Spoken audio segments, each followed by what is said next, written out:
What if a demon crept up to you one night and said, "This life, exactly as you have lived it, you will have to live again. Every pain, every joy, every moment, on repeat, for all eternity." Would you curse the demon? Would you fall to your knees and beg for escape? Or would you look him in the eyes and say, "Yes, let it be so"? This was Nietzsche's test, a thought experiment that cuts deeper than any philosophy of comfort ever dared. Not a theory, not a religion, a challenge. He called it the eternal return, and he said that the way you respond to this question reveals everything about the strength of your spirit. Most philosophers ask questions. Nietzsche was different. He was the question. He wasn't just interested in truth. He wanted to set it on fire. Born in 1844, Friedrich Nietzsche was a German philosopher, poet, and cultural critic whose ideas shattered the intellectual world of his time. While others talked about morality, religion, or politics, Nietzsche went deeper. He wanted to understand what it meant to live without illusions. He saw the modern world as spiritually sick, weighed down by outdated beliefs, false virtues, and quiet despair. Where others sought comfort, Nietzsche sought clarity. Where others worshipped certainty, he embraced chaos.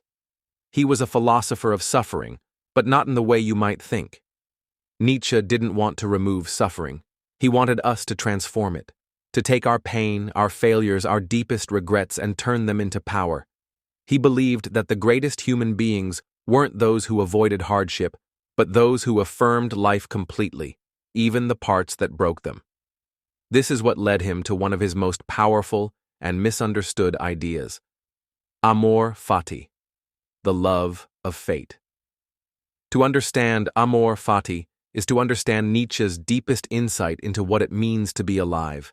It is not acceptance, it is not tolerance, it is love, pure, radical, unapologetic love for everything that has happened, is happening, and ever will happen.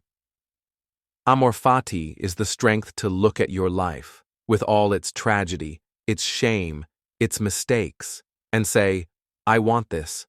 I want all of this again, not because it is beautiful, but because it is yours." Amor Fati is not for the weak. It is not for those who want to run from their past or escape the pain of their becoming. It is for those who are strong enough to carry their suffering like a crown. Nietzsche imagined a thought experiment. What if a demon crept up to you one night and said, "This life, exactly as you have lived it, you will have to live again. Every pain, every joy, every moment, on repeat, for all eternity." Would you curse the demon? Or would you rejoice? Nietzsche said that the highest form of existence is the one that could say, "Yes, let it be so." That is Amor Fati. The eternal return is not about physics or metaphysics. It is about perspective. It is about becoming so in tune with your own story that you no longer wish to be anyone else, that you no longer wish to flee from yourself. This is why Nietzsche's ideal human is not someone pure or perfect, but someone broken and still unyielding. A person who has suffered deeply and yet smiles. A person who knows despair but still says yes to life. Amor Fati is the love of necessity. It is to stop asking, "Why did this happen to me?" and instead ask, "How can I become the one who deserved this fate?" It is in this sense that Amor Fati becomes divine. It is no longer about control. It is about understanding, and through understanding, transcending. Nietzsche believed that to reach this state is to become something more than human, not through denial, but through total affirmation. To will your own suffering, to welcome it, not as punishment, but as the raw material of greatness. So when we say, "Red Lotus loved fate," we are not just speaking poetically. We are saying that he reached a state that Nietzsche once called the mark of true nobility, not just to endure the world, but to say yes to it so completely that even the gods would tremble.